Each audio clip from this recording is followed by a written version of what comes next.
Capítulo 11. O suborno. Se monstro podia escapar de um lago cheio de infério, Harry confiava que a captura de Mundungo levaria no máximo algumas horas, e ele andou pela casa a manhã inteira em estado de grande expectativa. Contudo, monstro não voltou aquela manhã nem à tarde.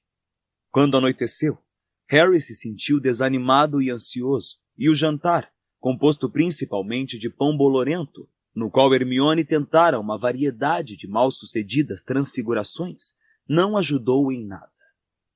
Monstro não retornou no dia seguinte, nem no próximo. Apareceram, no entanto, 2 homens de capa no largo em frente ao número 12, e ali permaneceram noite adentro, olhando em direção à casa que não podiam ver. Na certa comensais da morte, disse Rony, enquanto ele, Harry e Hermione observavam das janelas da sala de visitas. Acham que eles sabem que estamos aqui? Acho que não, respondeu Hermione, embora parecesse amedrontada. Ou teriam mandado Snape atrás de nós, não? Vocês acham que ele esteve aqui e o feitiço de Moody e prendeu a língua dele? Sugeriu Rony. Acho, respondeu Hermione. Do contrário, teria podido contar àquele bando como entrar, não? Mas eles provavelmente estão vigiando para ver se aparecemos. Sabem que a casa é do Harry. Como puderam? Começou Harry. Os testamentos bruxos são examinados pelo Ministério, lembra? Saberão que Sirius deixou a casa para você. A presença de comensais da morte ali fora intensificou a atmosfera agourenta no número 12. Os garotos não tinham ouvido nada de pessoa alguma fora do Largo Grimmauld, desde o patrono do Sr. Weasley, e a tensão estava começando a se manifestar. Inquieto e irritável, Rony tinha desenvolvido o incômodo hábito de brincar com o desiluminador dentro do bolso. Isto enfurecia particularmente Hermione, que passava o tempo em que aguardava um monstro estudando os contos de Beedle, o bardo, e não estava gostando que as luzes piscassem. Quer parar com isso? Exclamou na terceira noite da ausência de monstro, quando a luz da sala de visitas foi apagada mais uma vez. Desculpe, disse Rony, acionando o desiluminador e acendendo as luzes. Não estou fazendo isso conscientemente. Bem, não pode procurar alguma coisa útil para se ocupar? O quê? Ler histórias escritas para criancinhas? Dumbledore me deixou o livro, Rony, e me deixou o desiluminador. Quem sabe esperava que eu o usasse. Incapaz de suportar essas briguinhas, Harry saiu da sala sem os dois perceberem. Desceu à cozinha, que ele não parava de visitar, porque tinha certeza de que era ali que o monstro provavelmente reapareceria. No meio da escada para a entrada, no entanto, ele ouviu uma batida na porta da frente, e em seguida cliques metálicos e a corrente. Sentiu cada nervo do seu corpo se retesar. Sacou a varinha e se ocultou nas sombras ao lado das cabeças dos elfos decapitados, onde ficou aguardando. A porta abriu.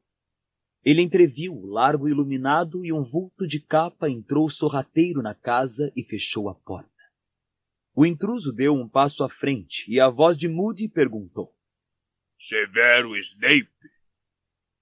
Então o vulto de pó se ergueu no final do corredor e avançou para ele, a mão cadavérica erguida. Não fui eu que o matei, alvo, respondeu a voz baixa. O feitiço se desfez, o vulto de pó explodiu, e foi impossível ver o recém-chegado através da densa nuvem cinzenta que o espectro deixou ao desaparecer. Harry apontou a varinha para o meio da nuvem. Não se mexa!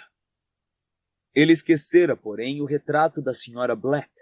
Ao som de sua ordem, as cortinas que a ocultavam se abriram repentinamente e a bruxa começou a gritar. Sangues ruins e escória desonrando minha casa! Rony e Hermione desceram atrás de Harry reboando pela escada, as varinhas apontadas para o estranho no corredor, as mãos para o alto. Guardem as varinhas, sou eu, Remo. Ah, graças aos céus! Exclamou Hermione em voz baixa, dirigindo a varinha para a Sra. Black. Com um estampido, as cortinas tornaram a fechar e fez-se silêncio. Rony também baixou a varinha, mas Harry não. Apareça! Falou. Lupin deu um passo para a luz, as mãos ainda no alto em um gesto de rendição. Sou Remo João Lupin, lobisomem, também conhecido como Aluado, um dos 4 criadores do mapa do Maroto, casado com Ninfadora, mais conhecida como Tonks, e o ensinei a produzir um patrono, Harry, que assume a forma de um veado. Ah, tudo bem, disse Harry baixando a varinha. Mas eu tinha que verificar, não? Na qualidade de seu antigo professor de defesa contra as artes das trevas, concordo plenamente que precisasse verificar. Rony, Hermione, vocês não deviam ter baixado a guarda tão rapidamente. Os garotos desceram o resto da escada e correram para o recém-chegado. Protegido por uma grossa capa de viagem preta, ele parecia exausto, mas satisfeito em revê-los. Então, nem sinal de severo? Perguntou. Não, respondeu Harry. O que está acontecendo? Estão todos bem? Estão, confirmou Lupin. Mas vigiados. Há uns 2 comensais da morte no largo aí em frente. Sabemos. Precisei aparatar exatamente no último degrau à frente da porta para garantir que não me vissem. Não sabem que vocês estão aqui, ou tenho certeza que postariam mais gente lá fora. Estão tocaiando todos os lugares que têm alguma ligação com você, Harry. Vamos descer, tenho muito que lhes contar e quero saber o que aconteceu depois que saíram da toca. Eles desceram à cozinha, onde Hermione apontou a varinha para a lareira. As chamas subiram instantaneamente. Deram a ilusão de aconchego às frias paredes de pedra e se refletiram na superfície da mesa de madeira. Lupin tirou algumas cervejas amanteigadas debaixo da capa de viagem e todos se sentaram. Eu teria chegado aqui há 3 dias, mas precisei me livrar do comensal que estava me seguindo, comentou Lupin. Então, vocês vieram direto para cá depois do casamento? Não, respondeu Harry. Só depois de toparmos com 2 comensais em um bar na Tottenham Court. Lupin derramou quase toda a cerveja no peito. Quê? Os garotos explicaram o que havia acontecido. Quando terminaram, Lupin estava horrorizado. Mas como encontraram vocês tão depressa? É impossível rastrear uma pessoa que aparata, a não ser que a agarrem antes de desaparecer. E é pouco provável que estivessem apenas passeando pela Tottenham Court na hora, concorda? Comentou Harry. Pensamos, arriscou Hermione, que talvez Harry ainda tivesse o rastreador. Que acha? Impossível, respondeu Lupin. Rony fez cara de quem acertou e Harry se sentiu imensamente aliviado. Sem me aprofundar, se Harry ainda carregasse o rastreador, eles teriam certeza absoluta de sua presença aqui, não é mesmo? Mas não vejo como poderiam ter seguido vocês a Tottenham Court, e isso me preocupa. Realmente me preocupa. Ele pareceu perturbado, mas se dependesse de Harry, a pergunta poderia esperar. Conte o que aconteceu depois que saímos. Não soubemos de nada desde que o pai de Rony nos avisou que a família estava bem. Bem, Kingsley nos salvou, disse Lupin. Graças ao seu aviso, a maior parte dos convidados pôde desaparatar antes da invasão. Eram comensais da morte ou gente do ministério? Interrompeu o Hermione. Os 2. Para todos os efeitos, agora os 2 são a mesma coisa, disse Lupin. Eram uns 12, mas não sabiam que você estava lá, Harry. Arthur ouviu um boato que procuravam descobrir o seu paradeiro, torturando Scrimgeour antes de matá-lo. Se for verdade, ele não o traiu. Harry olhou para Rony e Hermione. Seus rostos refletiam a mescla de choque e gratidão que ele sentia. Jamais gostara muito de Scrimgeour, mas se o que Lupin dizia fosse verdade, o último gesto do homem fora proteger. Os comensais revistaram a toca de cima a baixo, continuou Lupin. Encontraram o vampiro, mas não quiseram chegar muito perto. Depois interrogaram horas seguidas os que permaneceram na casa. Estavam querendo obter informações sobre você, Harry, Mas, naturalmente, ninguém mais além dos membros da Ordem sabia que você tinha estado lá. Ao mesmo tempo que acabavam com o casamento, outros comensais estavam invadindo as casas no campo que tinham ligação com a Ordem. Não mataram ninguém, acrescentou depressa, prevendo a pergunta. Mas foram violentos. Queimaram a casa de Dédalo Diggle, mas como você sabe, ele não estava lá. E usaram a maldição Cruciatus na família de Tonks, tentando descobrir aonde você tinha ido depois de visitá-los. Eles estão bem, obviamente abalados, mas, sob outros aspectos, bem. Os comensais da morte romperam todos os feitiços de proteção? Perguntou Harry, lembrando-se de sua eficácia na noite em que ele se acidentara no Jardim dos Tonks. O que você precisa compreender, Harry, é que os comensais agora têm o ministério todo na mão, disse Lupin. Têm o poder de usar feitiços cruéis sem medo de serem identificados ou presos. Conseguiram penetrar cada feitiço defensivo que lançamos contra eles, e uma vez dentro, agiram abertamente. E por que estão se dando o trabalho de inventar desculpas para descobrir o paradeiro de Harry por meio de tortura? Perguntou Hermione com um fio de irritação na voz. Bem, começou Lupin. Hesitou um momento. Então tirou da capa um exemplar dobrado do Profeta Diário. Leia, disse, empurrando o jornal para Harry do outro lado da mesa. Você irá saber mais cedo ou mais tarde. É o pretexto que estão usando para procurar você. Harry abriu o jornal. Uma enorme fotografia sua ocupava a primeira página. Leu a manchete. Procurado para depor sobre a morte de Alvo Dumbledore. Rony e Hermione gritaram indignados, mas Harry ficou calado. Empurrou o jornal para longe. Não queria ler mais nada. Sabia o que dizia. Ninguém, exceto os que estavam no alto da torre quando Dumbledore morreu, sabia quem realmente o matara. E como Rita Skeeter já divulgara para o mundo bruxo, Harry fora visto fugindo do local momentos depois da queda de Dumbledore. Lamento, Harry, disse Lupin. Então os comensais da morte tomaram o Profeta Diário também? Perguntou Hermione, furiosa. Lupin assentiu. Mas com certeza as pessoas percebem o que está acontecendo, não? O golpe foi hábil e virtualmente silencioso, respondeu Lupin. A versão oficial para o assassinato de Scrimgeour é que ele renunciou. Foi substituído por Peel Thickness, que está sob a influência da maldição Impérios. Por que Voldemort não se declarou ministro da magia? Perguntou Rony. Lupin riu. Não precisa, Rony. Ele é, de fato, o ministro da magia. Então para que iria se sentar atrás de uma mesa no ministério? Seu fantoche, Thickness, está cuidando da burocracia diária, deixando Voldemort livre para estender sua influência para além do ministério. Naturalmente, muitas pessoas deduziram o que aconteceu.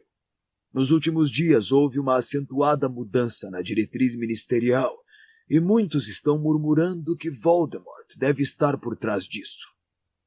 Contudo, aí reside o problema. Murmuram apenas. Não ousam trocar confidências, não sabem em quem confiar. Têm medo de se manifestar porque suas suspeitas podem se confirmar e suas famílias serem atingidas. Sim, Voldemort está fazendo um jogo inteligente. Expor-se poderia ter provocado uma rebelião aberta. Nos bastidores criou confusão, incerteza e medo. E essa mudança acentuada na diretriz ministerial, indagou Harry, inclui alertar o mundo bruxo contra mim e não contra Voldemort. Com certeza. E é um golpe de mestre. Agora que Dumbledore morreu, você, o menino que sobreviveu, certamente seria o símbolo e o núcleo de qualquer resistência contra Voldemort. Mas ao sugerir que você participou na morte do velho herói, ele não só pôs a sua cabeça a prêmio, como também semeou a dúvida e o medo entre aqueles que o teriam defendido. Nesse meio tempo, o ministério saiu em campo contra os nascidos trouxas. Lupin apontou para o Profeta Diário. Vejam a página 2. Hermione virou as páginas do jornal com a mesma expressão de nojo com que segurara os segredos das artes mais tenebrosas, e leu em voz alta. Registro para os nascidos trouxas. O Ministério da Magia está procedendo a um censo dos chamados nascidos trouxas, para melhor compreender como se tornaram detentores de segredos da magia. Pesquisas recentes feitas pelo Departamento de Mistérios revelam que a magia só pode ser transmitida de uma pessoa a outra quando os bruxos procriam.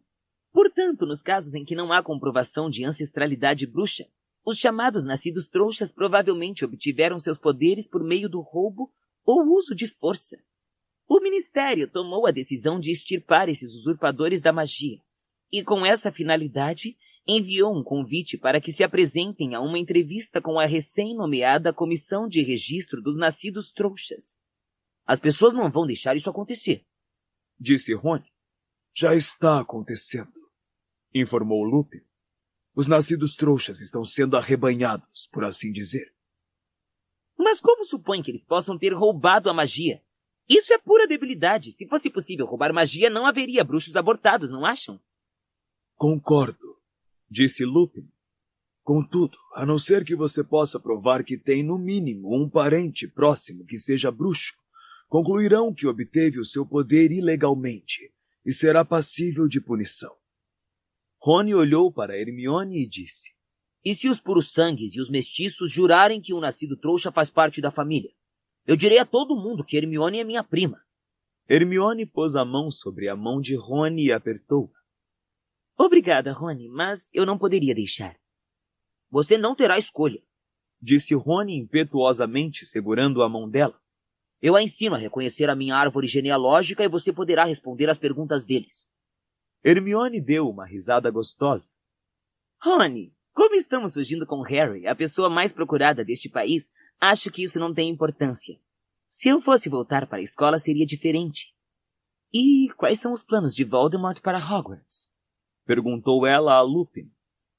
A frequência agora é obrigatória para todas as crianças bruxas. Anunciaram ontem. É uma mudança, porque antes nunca foi obrigatória. Naturalmente, quase todos os bruxos da Grã-Bretanha foram educados em Hogwarts, mas os pais tinham o direito de ensinar-lhes em casa ou mandá-los estudar no exterior se preferissem. Com isso, Voldemort terá toda a população bruxa sob vigilância desde muito jovem. E é outra maneira de extirpar os nascidos trouxas, porque os alunos devem receber um registro sanguíneo, indicando que provaram ao Ministério sua ascendência bruxa antes de poderem se matricular. Harry sentiu repugnância e raiva. Naquele momento, crianças de 11 anos excitadas estariam examinando pilhas de livros de feitiços recém-comprados, sem saber que jamais veriam Hogwarts ou talvez nem as próprias famílias.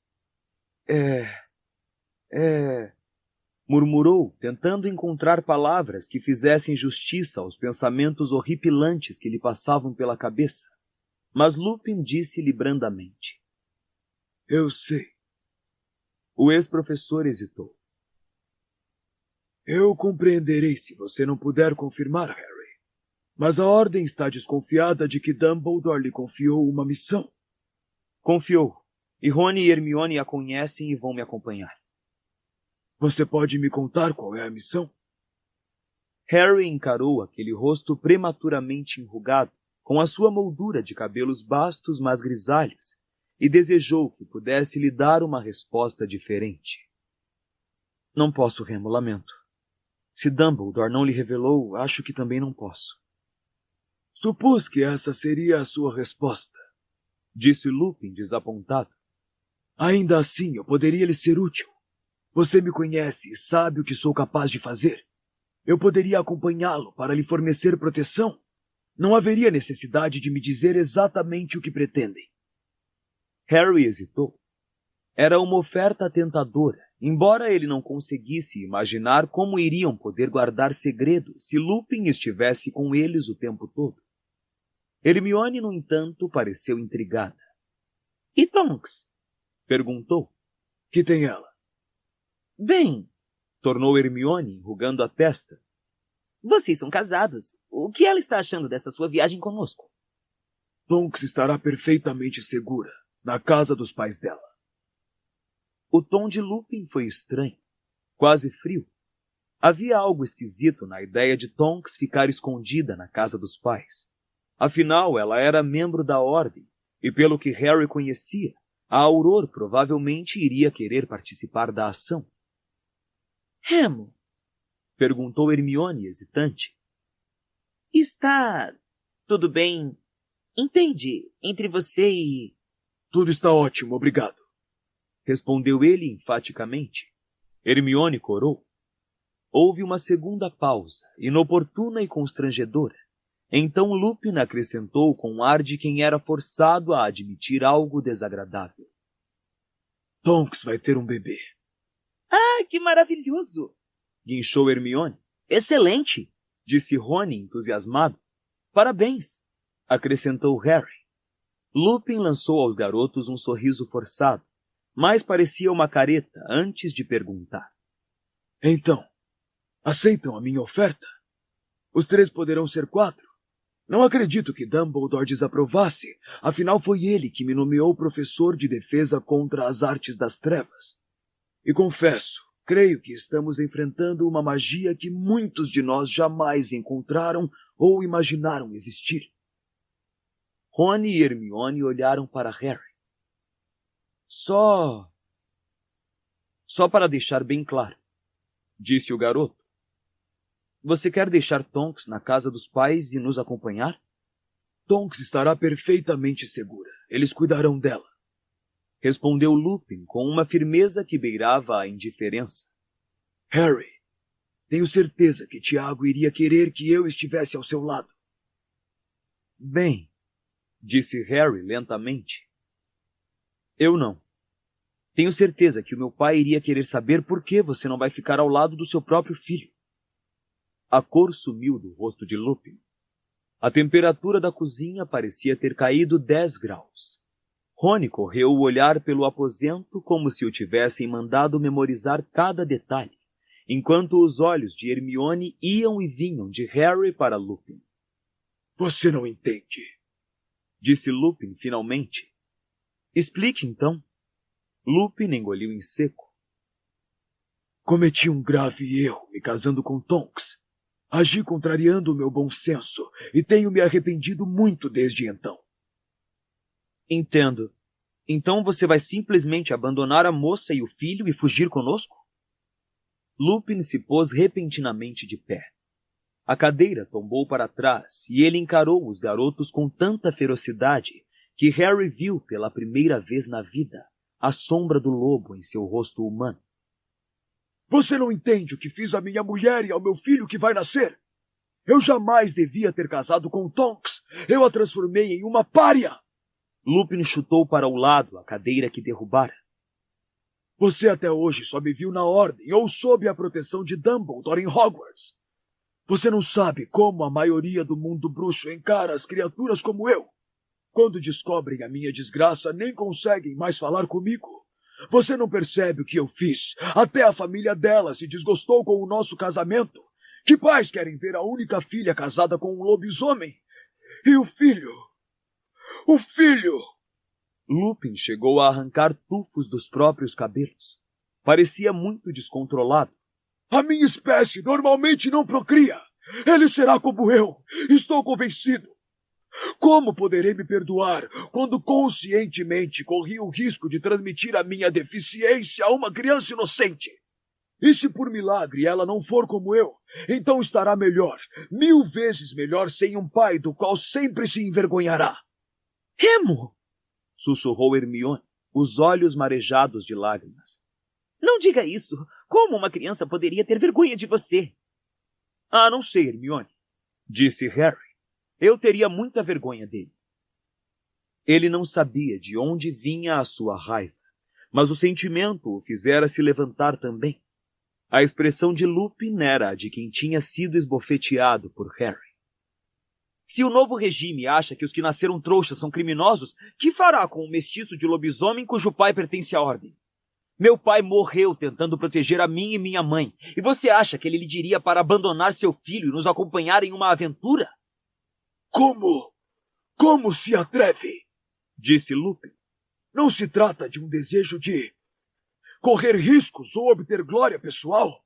Como se atreve a insinuar uma... Acho que você está sendo audacioso, disse Harry, querendo ocupar o lugar de Sirius. Harry, não! Suplicou Hermione, mas ele continuou a encarar o rosto lívido de Lupin. Eu nunca teria acreditado, continuou Harry. O homem que me ensinou a combater dementadores, um covarde. Lupin sacou a varinha tão rápido que Harry mal teve tempo de apanhar a própria. Seguiu-se um forte estampido, e ele se sentiu arremessado para trás como se tivesse levado um murro. Ao bater contra a parede da cozinha e escorregar para o chão, viu a ponta da capa de Lupin desaparecer pela porta. Remo! Remo, volte! Gritou Hermione, mas Lupin não respondeu. Instantes depois, ouviram a porta da frente bater. Harry! Gritou chorosa. Como pôde fazer isso? Foi fácil, respondeu Harry. Ele se levantou. Sentiu um galo crescendo no lugar em que sua cabeça batera na parede. Sua raiva era tanta que o fazia tremer. Não olhe para mim desse jeito, disse rispidamente a Hermione. Não se vire contra ela, rosnou Rony. Não devemos brigar, disse Hermione atirando-se entre os dois. Você não devia ter dito aquilo a Lupin, disse Rony a Harry. Ele estava pedindo, respondeu Harry. Imagens fragmentadas sobrepunham-se celeremente em sua mente. Sirius atravessando o véu. Dumbledore suspenso, desconjuntado no ar. Um lampejo de luz verde e a voz de sua mãe pedindo misericórdia. Os pais, disse Harry, não devem abandonar os filhos, a não ser que não possam evitar. Harry, disse Hermione esticando a mão para consolá-lo, mas ele repeliu-a e se afastou, fixando as chamas que a garota tinha conjurado. Uma vez falara com Lupin por aquela lareira, buscando consolo por causa do pai, e o professor o ajudara. Agora o rosto torturado e pálido de Lupin parecia flutuar diante de seus olhos. Ele sentiu uma onda nauseante de remorso. Nem Rony nem Hermione falaram, mas ele tinha certeza de que estavam se entreolhando às suas costas, comunicando-se em silêncio. Harry se virou e surpreendeu-os voltando rapidamente as costas um para o outro. Sei que não devia tê-lo chamado de covarde. Não devia, concordou Rony imediatamente. Mas é como ele está agindo. Mesmo assim, disse Hermione. Eu sei. Mas se isto o fizer voltar para Tonks, terá valido a pena, não? Ele não pôde evitar o tom de súplica em sua voz. Hermione pareceu receptiva, Rony inseguro. Harry olhou para os próprios pés, pensando no pai. Tiago teria apoiado o que ele dissera a Lupin? Ou teria se zangado com o filho pelo modo com que tratara seu velho amigo? A cozinha silenciosa pareceu vibrar com o impacto da cena recente e a reprovação muda de Rony e Hermione. O profeta diário que Lupin trouxera continuava sobre a mesa, a foto de Harry na primeira página virada para o teto. Ele se aproximou e se sentou, abriu o jornal a esmo e fingiu ler. Não conseguia entender as palavras, sua mente ainda arrebatada pelo confronto com Lupin. Sabia que Rony e Hermione tinham retomado sua comunicação silenciosa por trás do profeta. Ele virou a página com violência, e o nome de Dumbledore saltou aos seus olhos. Harry levou alguns instantes para entender o significado da foto em que havia uma família. Sob a foto, a legenda: a família Dumbledore. Da esquerda para a direita, alvo, Percival segurando Ariana recém-nascida, Kendra e Aberforth. Atento, Harry parou para examinar a foto. O pai de Dumbledore, Percival, era um homem bonito, com olhos que pareciam cintilar mesmo na velha foto desbotada. O bebê, Ariana, era um pouco maior que uma forma de pão e igualmente desprovido de traços marcantes. A mãe, Kendra, tinha cabelos muito negros presos em um coque. Seu rosto parecia esculpido. Apesar do vestido de seda de gola alta que usava, Harry lembrou-se de nativos americanos ao estudar seus olhos escuros, malares altos e nariz reto. Alvo e Aberforth usavam paletós iguais, com golas de renda, e cortes idênticos nos cabelos até os ombros. Alvo parecia vários anos mais velho, mas sob outros aspectos, os dois meninos eram muito semelhantes, porque a foto fora tirada antes de Alvo ter o nariz fraturado ou começar a usar óculos. A família parecia bem feliz e normal, e sorria serenamente. O bebê acenava sem direção, com o braço fora da manta. Harry olhou para o alto da foto e leu a manchete. Trecho exclusivo da biografia de Alvo Dumbledore, a ser lançada em breve por Rita Skeeter.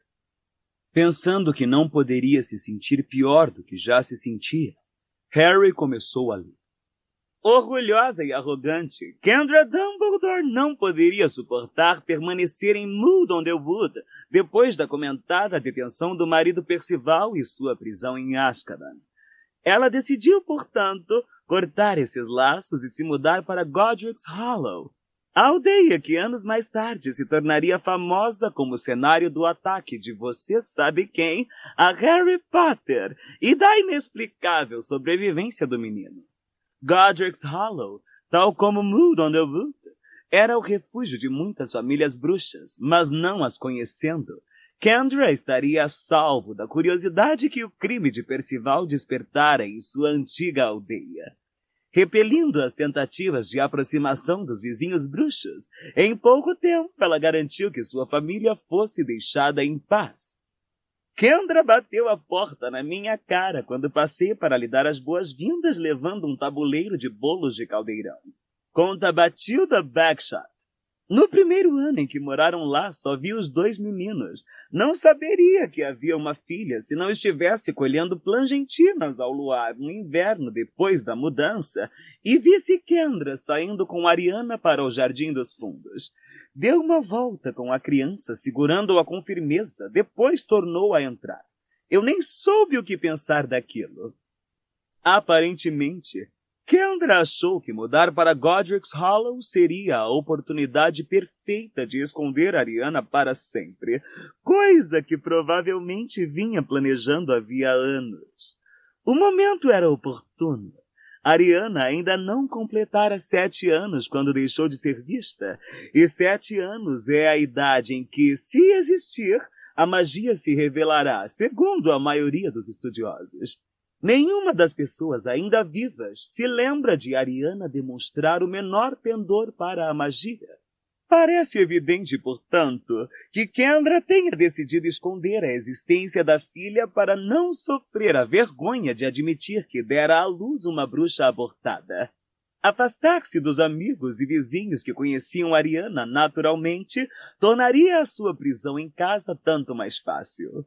O pequeno número de pessoas que a partir daí conheceu sua existência guardaria o segredo, inclusive seus 2 irmãos, que contornavam as perguntas embaraçosas com a resposta que a mãe lhes ensinara. Minha irmã é muito doentinha para frequentar a escola. Na próxima semana, Alvo Dumbledore em Hogwarts, os prêmios e o fingimento. Harry tinha se enganado. O que acabara de ler fez com que se sentisse pior. Ele tornou a contemplar a foto da família aparentemente feliz. Seria verdade? Como poderia descobrir? Queria ir a Godric's Hollow, ainda que Batilda não estivesse em condições de conversar com ele.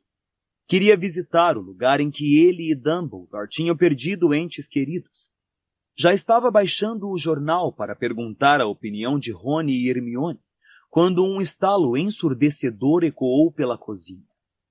Pela primeira vez em 3 dias, Harry tinha esquecido o monstro completamente. No primeiro momento, pensou que Lupin estivesse irrompendo de volta ao aposento, e por uma fração de segundo, não percebeu o número de pernas que apareceram se debatendo na cozinha ao lado de sua cadeira. Ergueu-se de um salto enquanto o monstro, que se desvencilhava e lhe fazia uma profunda reverência, crocitou. Monstro retornou com o ladrão Mundungo Fletcher, meu senhor. Mundungo levantou-se com dificuldade e sacou a varinha.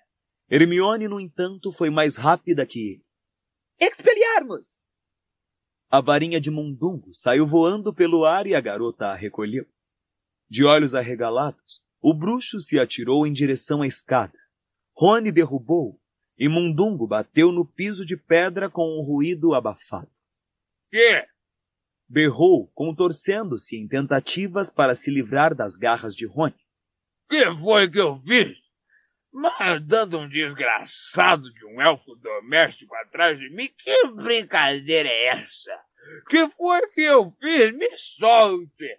Me solte! Ou... Você não está em posição de fazer ameaças, disse Harry, e atirando o jornal para o lado, atravessou a cozinha em poucos passos e se ajoelhou ao lado de Mundungo, que parou de lutar, aterrorizado. Rony se levantou ofegando e ficou observando Harry apontar deliberadamente a varinha para o nariz do bruxo. Mundungo fedia a suor velho e fumaça de tabaco. Seus cabelos estavam embaraçados e as vestes manchadas. Monstro pede desculpas pela demora em trazer o ladrão, meu senhor. Crocitou o elfo. Fletcher sabe como evitar ser capturado. Tem muitos esconderijos e cúmplices. Mesmo assim, Monstro acabou encurralando o ladrão. Você fez um ótimo serviço, Monstro, disse Harry, e o elfo fez nova reverência. Certo, temos algumas perguntas a lhe fazer, disse Harry a Mundungo, que imediatamente gritou. Entrei em pânico, ok? Nunca quis ir, sem querer ofender, colega. Nunca me ofereci para morrer por você. E o infeliz do você sabe quem veio voando direto para mim. Qualquer pessoa teria se mandado. Eu disse o tempo todo que não queria fazer. Para sua informação, nenhum dos outros desaparatou, interrompeu Hermione. Ora, vocês são metidos a heróis, é o que são. Mas eu nunca fingi que pretendia me matar. Não estamos interessados em suas razões para abandonar Olho Tonto, disse Harry, chegando a varinha mais perto dos olhos empapuçados e vermelhos do bruxo. Nós já sabíamos que você não prestava. Então, por que diabos estou sendo caçado por elfos domésticos? Ou é aquela história das taças novamente? Não tenho mais nenhuma comigo, senão você poderia ficar com elas. Também não queremos falar de taças, embora você esteja esquentando. Calhe a boca e ouça, disse Harry. Era uma sensação maravilhosa ter o que fazer, ter alguém de quem exigir uma pequena parcela de verdade. A varinha de Harry agora estava tão próxima da ponte do nariz de Mundungo que o bruxo ficara vesgo tentando não perdê-la de vista. Quando você limpou esta casa de tudo que tinha valor, começou Harry, mas Mundungo interrompeu-o outra vez. Sirius nunca ligou para aquela lixaria. Ouviram um som de pezinhos apressados, um lampejo de cobre reluzente, uma batida metálica e ressonante e um grito de dor. Monstro tinha corrido até Mundungo, acertando-o na cabeça com uma caçarola. Tira ele daí! Tira ele daí! Ele devia ser preso! Berrou o bruxo, se encolhendo, quando o monstro tornou a erguer a caçarola de fundo pesado. Monstro, não! Gritou Harry. Os braços finos de Monstro estremeceram sob o peso da caçarola que segurava no alto. Só mais uma vez, meu senhor Harry, para dar sorte. Rony riu. Precisamos dele consciente, Monstro.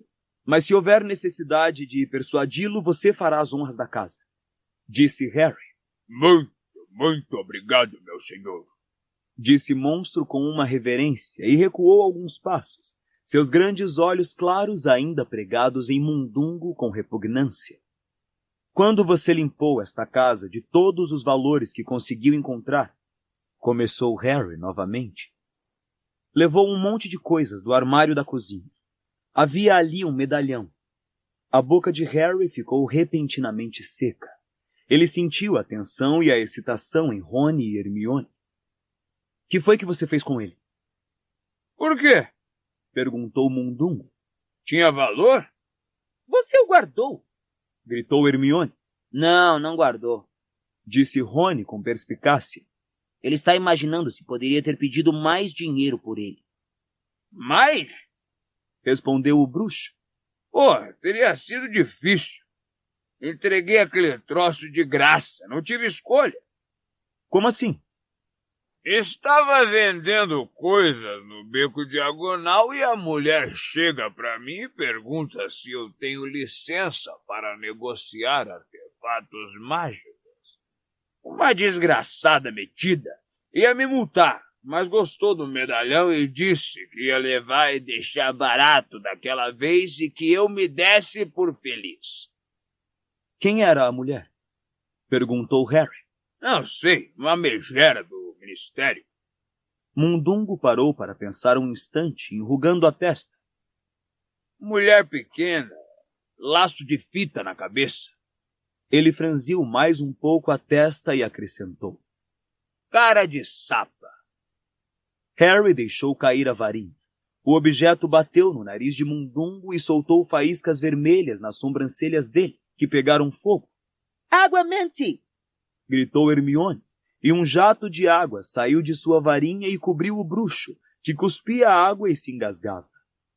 Harry ergueu os olhos e viu o seu próprio choque refletido nos rostos de Rony e Hermione. As cicatrizes no dorso de sua mão direita pareciam estar formigando outra vez.